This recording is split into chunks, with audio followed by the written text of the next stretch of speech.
witches. Okay, so now this video is going to be addressing the tools of a witch. So we're going to start off in the way that you would set up an altar. Okay, so we're going to start with each element as it would go on your altar. Now, the first thing that you want to set up is your pentacle or pentagram. Now, the difference between them, and I had some trouble with this too.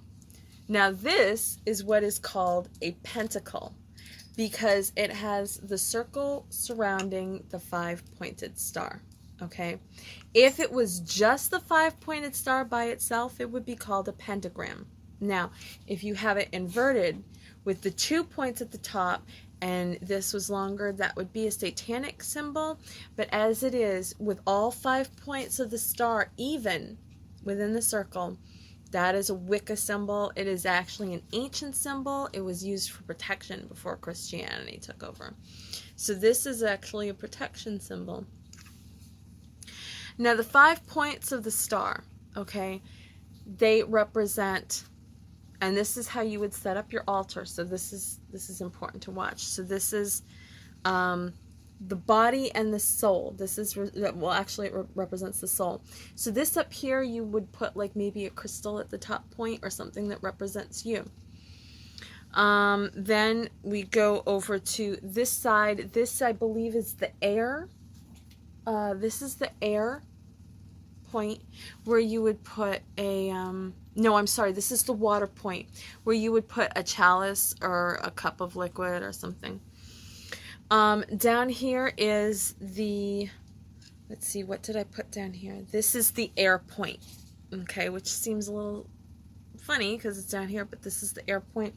This is where you would put a wand, a feather, or anything else representing air. Over here is earth. This represents earth. So you would put a dish of sand, a dish of earth, or like any, like maybe a plant or whatever. Some people put plants, especially if they're herbological witches, which is like definitions I'll get into later. And this top point over here is fire. This is where you would put a candle. I tend to put my antheme there to represent fire because it is made of metal. So it is forged by fire. So I tend to put my antheme up on this. So that's what this represents. It represents the earth, air, water, fire, and soul. That are what's the 5 points of a pentacle represent. So you would put this down in the middle, okay? And I do have like other ones. I love this one the most because of the, and I know it's a little, maybe to kind of like get the light back in here where you can see it a little better. It has a black cat in there.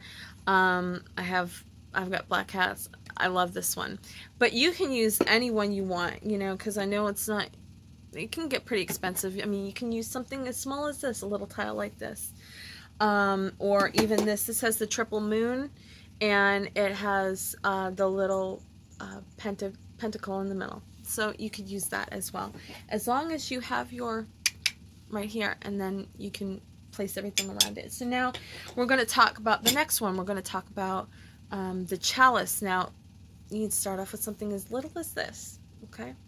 You fill it with anything, especially if, usually people fill it with water, but if you're beseeching like the Greek gods or something, you might want to put pomegranate juice in here.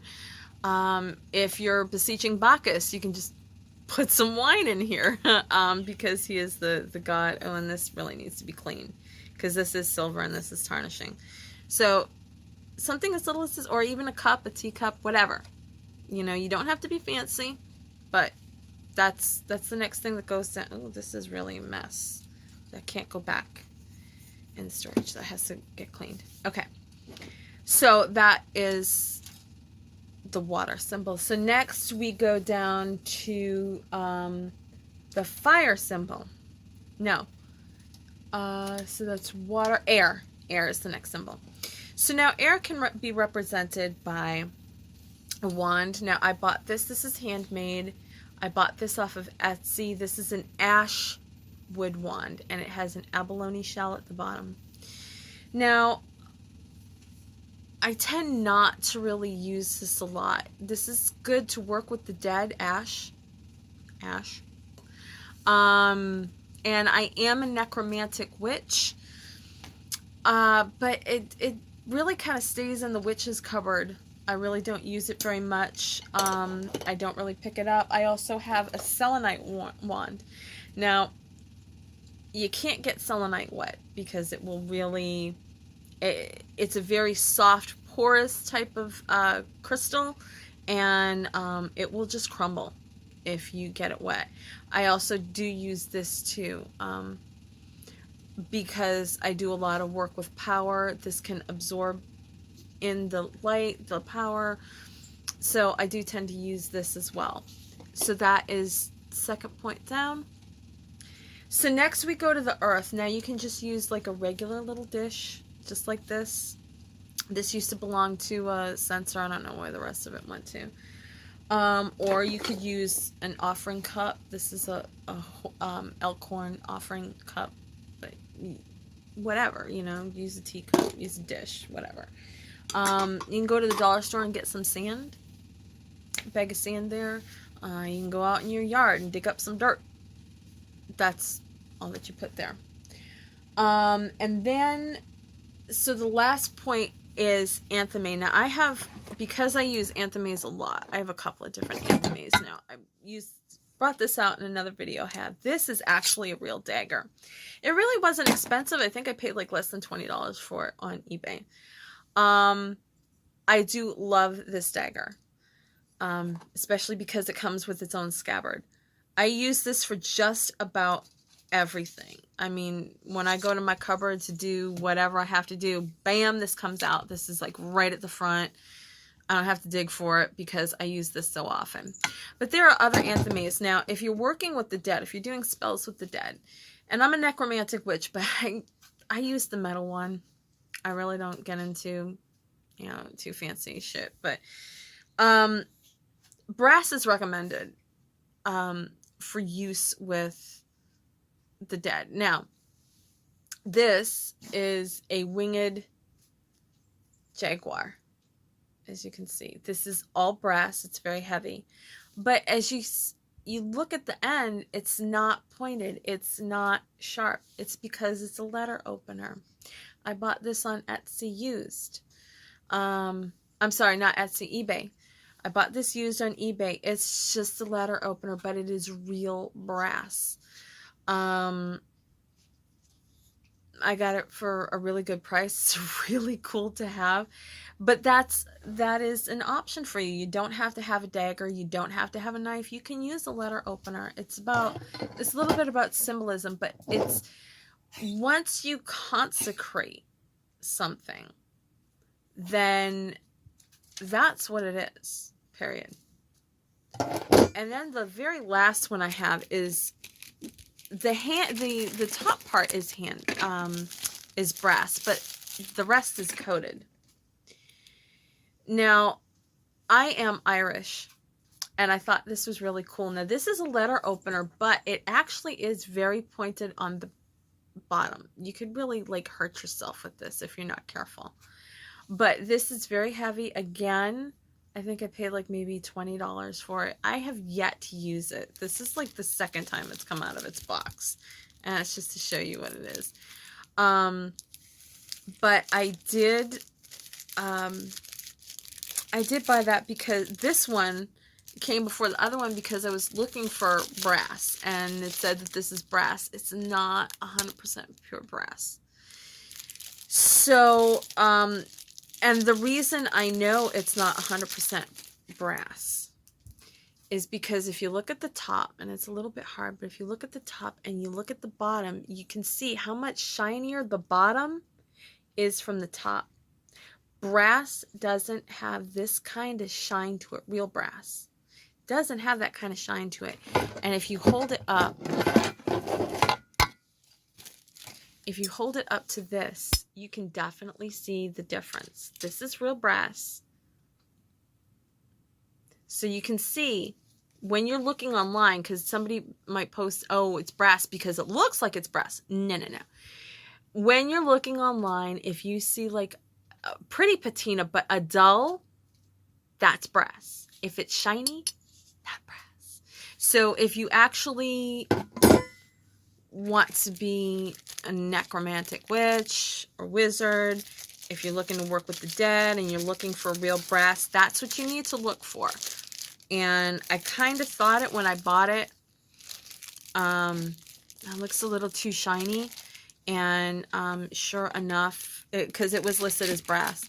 And sure enough, the top part is brass, but the bottom part is not. Another way to tell if it's brass or not is magnetic properties.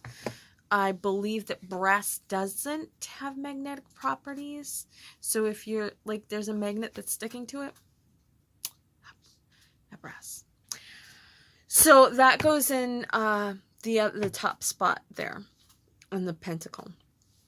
Pentagram, whichever you're using. Now, let's talk about what you would do, what else you would have on your altar. And this is stuff that you actually need to use. So we have, for incense, okay? And this really needs like a cleaning, but I like this because it can work two ways. It can either be on the top like that, and that can cover to make sure that you don't, nothing falls in there, whatever. Or what you do is you can have it inverted like that, and then you put your disc here, and then you can put your herbs in it, and the burning herbs and everything fall into there. I really like this. I think it was like $8 on eBay. Now, when I say disc, if you don't know what I mean by disc, so this, and it's in the bag because it's really messy, dirty. This is a charcoal disc. Now, this is set up so that when you touch a flame to it, it's going to self-ignite, okay?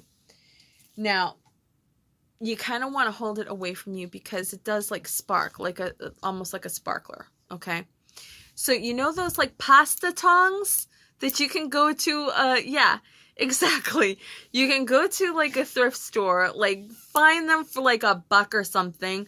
And then all you do is you hold it like this and you take, I prefer these, take the barbecue lighter, hold it away from you and just run it. Now you run it along the sides. Once the sides ignite, it moves inwards and then the whole disc will light up, okay? The whole disc will catch, and then you will be able to start using it as incense to burn your herbs and stuff like that.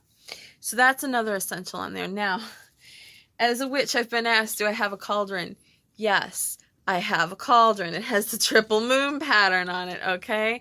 It is heavy. It is heavy, but even though it has these little legs, I'm going to tell you, it can heat up really, because you can put, your disc in here. It's very heavy metal.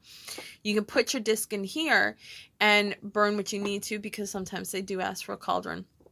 This wasn't all that expensive either. You can find it really cheap on eBay if you look for like little cauldrons. I can give you a few other, in fact, I will list a few other sites that I've bought from that have this listed here. You can compare them, see what, what's what. So yeah, this is the, you're going to need something underneath it. So I suggest that you have like a tile, because it will get hot and it will cause, like heat bubbling and whatever on a table. So definitely put a heat tile under it. And then of course, for your candles, I have these little candle holders. They were like nothing too. So I think that's about it on tools that you're going to need. So, just check out eBay, check out the stores that I've listed below. Those are the tools that you're mainly going to need. If you have any other questions, oh, there's one more thing. The bell for when you call the gods and you call the elements. So that's basically what you need. So if you have any questions, just let me know. Bye, witches.